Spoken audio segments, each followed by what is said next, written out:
कुशल प्रशासक पुण्यश्लोक अहिल्यादेवी होळकरांसारखा राज्यकारभार करून राज्यातल्या शेवटच्या व्यक्तीपर्यंत विकासाची फळं पोहोचवणार असल्याची ग्वाही मुख्यमंत्री देवेंद्र फडणवीस यांनी दिली आहे।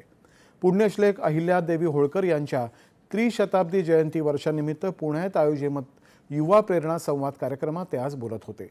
महिलांच्या विकासासाठी आणि त्यांच्या उत्थानासाठी राज्य सरकारने अनेक योजनांची मुहूर्तमेढ रोवली आहे असंही मुख्यमंत्र्यांनी सांगितलं।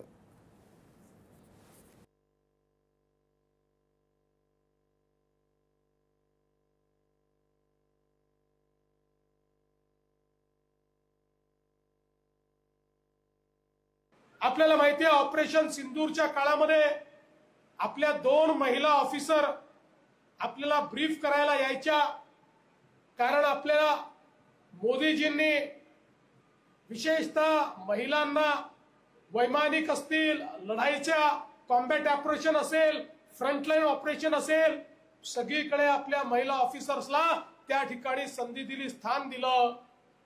पण त्या काळामध्येही अहिल्यादेवी पहिल्या अशा सेनानी होत्या, पहिल्या अशा शासक होत्या की ज्यांनी पूर्णपणे महिलांची सैन्याची तुकडी तयार केली आणि या तुकडीला प्रशिक्षित करून त्यांच्या माध्यमातून सुरक्षेची एक मोठी फळी तयार केली होती। आपण त्यांच्या नावाने महिलांच्या विकासाकरता आणि उत्थानाकरता अनेक योजनांची मुहूर्तमेढ आपल्या महाराष्ट्रामध्ये केली, कारण आपल्याला माहिती आहे की आपण जर सक्षम अहिल्यादेवी या ठिकाणी घडवू शकलो तर आपल्या महाराष्ट्राला आणि आपल्या देशाला कोणीच या ठिकाणी मागे करू शकणार नाही।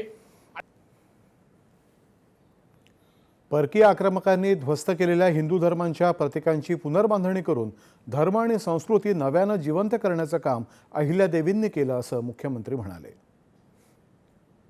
आणि यानंतरच्या